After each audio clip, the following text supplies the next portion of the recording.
Hello and welcome to Biblical Truth Through Video Games. Today I will be speaking on the Amazing Spider-Man 2, the game.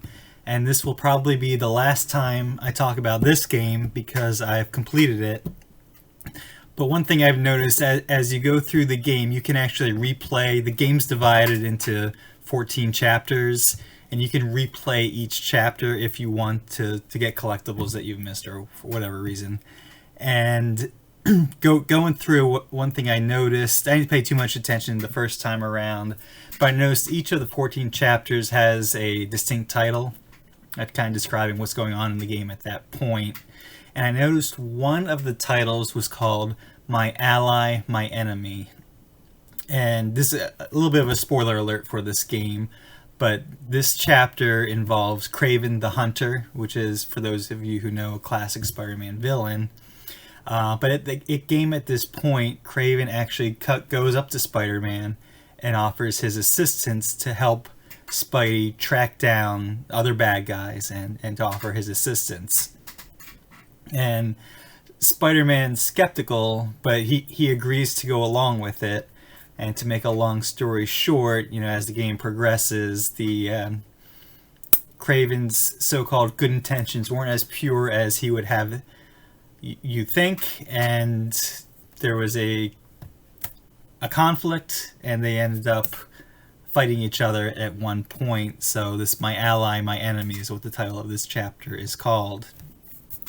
But I can't help but notice that in the Spider-Man universe, this idea of somebody who, making an alliance, kind of having a friendship, and then becoming enemies, it's not unique to Kraven the Hunter in this game, because one of the classic Spider-Man villains is the Green Goblin, and before he was the Goblin, and before even Spider-Man was Spider-Man, the Goblin was Harry Osborn, and Spider-Man was Peter Parker, and they were actually best friends before they became the characters that they became.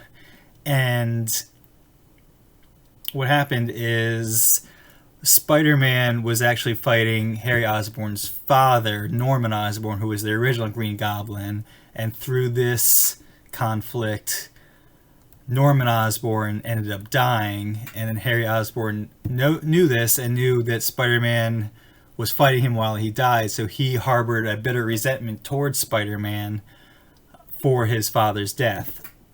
And then as the comics progress, he finds out that Peter Parker is Spider-Man, so now all this bitterness he has towards Spider-Man, he now has towards his former best friend, Peter Parker.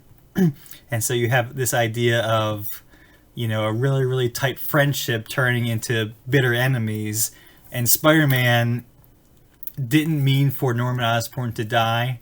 And now that Harry Osborn's the Green Goblin, and even though he's fighting him, Spider-Man doesn't want to be fighting him, and he still wants the best for Harry Osborn, but it's tough because at the same time, Harry Osborn has the Green Goblins coming at him, and so what does he do? How does he kind of not get killed himself and try to help Harry at the same time? So there's this ongoing tension, conflict, between the two, a very complicated history that they have. But of course, the idea of friends becoming enemies is not unique to the Spider-Man universe either.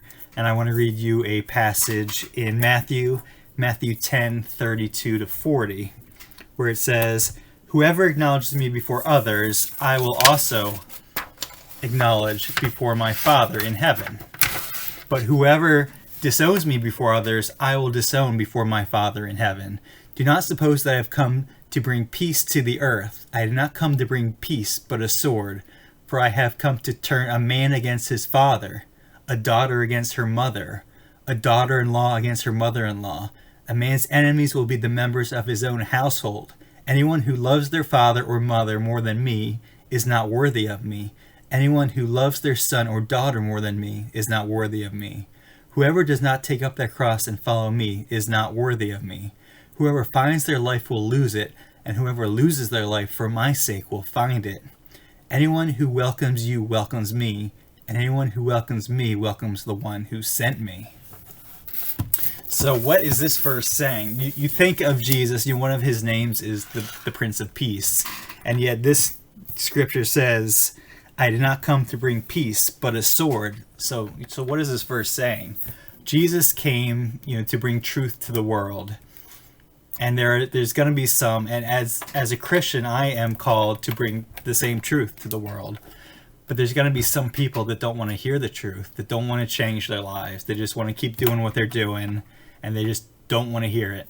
And the scripture is warning you that some of those people are going to be in your own family, your best friends, the Harry Osborns of your life, your brother, your sister, your mother, your child, and Jesus, however close that relationship may be, Jesus needs to come first, and you need to share the truth and to do whatever you can to bring them, let them know what the truth is and what Jesus did.